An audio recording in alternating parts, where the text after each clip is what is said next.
भोपाल के state museum से बेशकीमती सिक्के, जेवरात और बर्तन समेत करीब 15 करोड़ रुपए के सामान चोरी करने का सनसनीखेज मामला सामने आया है, जहां आरोपी ने फिल्म धूम से आइडिया लिया, 180 दिन की प्रैक्टिस की और 15 करोड़ की चोरी की वारदात को अंजाम दे दी।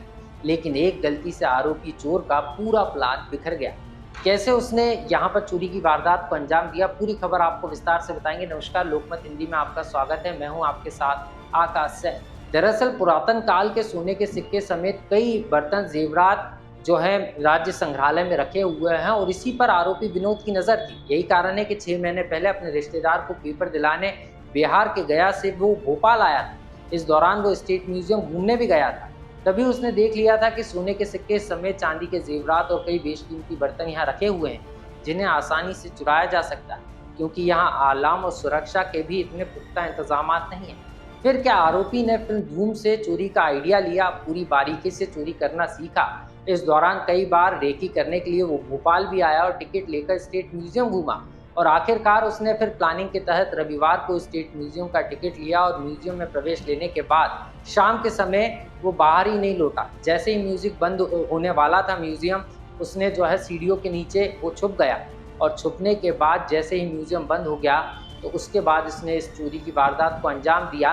लेकिन उसकी प्लानिंग वहां फेल हो गई जब उसने यहाँ से सामान चोरी करने के बाद फरार होने की कोशिश की, क्योंकि गेट पर सुरक्षा गार्ड तैनात थे तो वो बाहर नहीं निकल पाया। यही कारण रहा कि उसने 25 फीट लंबी दीवार फांदने की कोशिश की और दीवार फांदने के दौरान पैर स्लिप होने के चलते वो दीवार के बाहर जा गिरा, जिससे वो मौके पर ही बेहोश हो गया और घायल हो गया। लेकिन जैसे ही सुबह दोबारा म्यूजियम खुला तो घटना का खुलासा हुआ। तत्काल पुलिस को सूचना दी गई और पुलिस जब मौके पर पहुंची और सर्चिंग की तो आरोपी चोरी के सामान के साथ दीवार के पास ही पड़ा हुआ मिला, जहां से पुलिस ने आरोपी को गिरफ्तार कर लिया तो वहीं चोरी का सामान भी जब्त कर लिया है। पूरे 100% माल जो पुलिस ने बरामद कर लिया और पूछताछ में ये पता चला कि जो आरोपी है वो रविवार को जब म्यूज़ियम बंद हुए थे, रविवार को म्यूज़ियम रहता है, भीड़ भी ज़्यादा रहता है, तो बंद होने से पहले वो अंदर गया था और वो सीढ़ियों के नीचे छुपा रहा।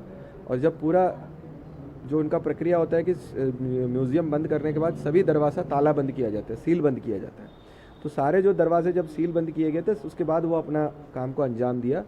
चोरी करने के बाद बाहर जो 1-4 का हमारा होमगार्ड लगे थे, जो पुलिस के हमारे होमगार्ड लगे थे, और अन्य सिक्योरिटी गार्ड, जो प्राइवेट सिक्योरिटी गार्ड जो म्यूज़ियम वालों ने लगाया था, वो भी लगे थे। इन लोगों के सक्रियता की वजह से वो बाहर नहीं निकल पाया। मेन गेट वगैरह अलग अलग गेटों से उसने जाने की प्रयास किया, पर उन्होंने सिक्योरिटी गार्ड को देखते हुए फिर वो अपना जो अटैम्प्ट है उसको उन्होंने छोड़ दिया। बाद में उसको लगा कि अब ये जो बड़ा दीवार है, 20-25 फीट का दीवार है, वही खोद के ही उसको भागना पड़ेगा कि उसके पीछे उस तरफ गार्ड नहीं होंगे सोच के जब वो अटेम्प्ट किया तो फिसल गया, नीचे गिरा और पैर में उसको चोट लगी है।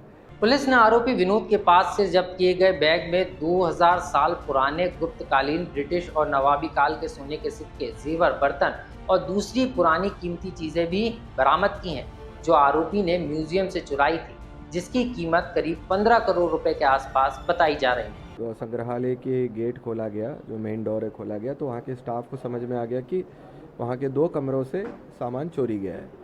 तत्काल हमारे टीम वहाँ पे पहुँचे और जो हमारा स्टैंडर्ड प्रोसीजर रहता है कि ऐसी कहीं पे भी अगर ऐसी घटना होता है तो हम नाकाबंदी की पॉइंट्स दे देते हैं शहर में, जो अलग अलग जगह पे थाने के क्षेत्र के चारों ओर, और उनके पास में जो टीम था, जितना टीम उसके पास उपलब्ध था, उनको उन्होंने जितने भी उसके एंट्री एग्जिट पॉइंट है उसमें उन्होंने नाकाबंदी करा दिया। उसके बाद सिस्टमेटिक तरीके से हम लोग उसकी सर्चिंग करना शुरू कर देते हैं। तो उनके स्टाफ के साथ में हमारे अलग अलग टीम, 2-3 टीम बने, वो लोग वहाँ से निकलने का जितना भी रास्ता है वहाँ से तलाशी कर रहा था। तो एक जगह पे जहाँ पे बड़ा दीवार बने हैं, बिल्डिंग के बाहर निकलने से पहले ही अंदर ही एक बड़ा दीवार बने हैं, उसके बगल में आरोपी जो है, जो एक विनोद है, वो करीब 45 ईयर्स का लग रहा है और रहने वाला जो है गया बिहार का है।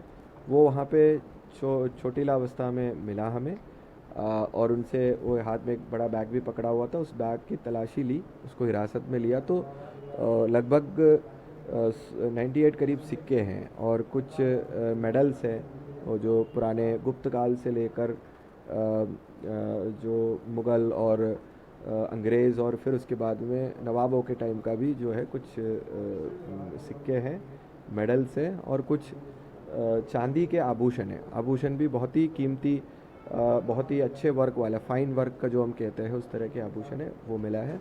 अंदाज़न 12-15 करोड़ का जो माल था, क्योंकि सोना ही, उसमें सोने का सिक्का ही बड़े भारी था, बड़े बड़े कॉइन्स थे जो पुराने ज़माने के, विक्टोरिया का ज़माने के जो मेडल्स वगैरह सोने का पूरा है, तो सोना ही 3.5-4 करोड़ के ऊपर का है सोने का जो है। और बाकी जो सिक्का है, जो चांदी है, उसकी वैल्यू भी 10 करोड़ के ऊपर आता है, तो करीब 12 से लेके 15। वो तो अच्छा रहा कि म्यूजियम के गार्ड अलर्ट पर थे, नहीं तो आरोपी बड़ी ही होशियारी से यहाँ से फरार भी हो जाता। हालांकि इस घटना से स्टेट म्यूजियम की सुरक्षा व्यवस्था पर भी सवाल उठ रहे हैं। तो वहीं मामले में अब पुलिस आरोपी के पुरातात्विक महत्व के सामान खरीदने वाले अंतर्राष्ट्रीय गिरोह के कनेक्शन का भी पता लगा रही है। मध्य प्रदेश से लोकमत के लिए आकाश सेन की रिपोर्ट।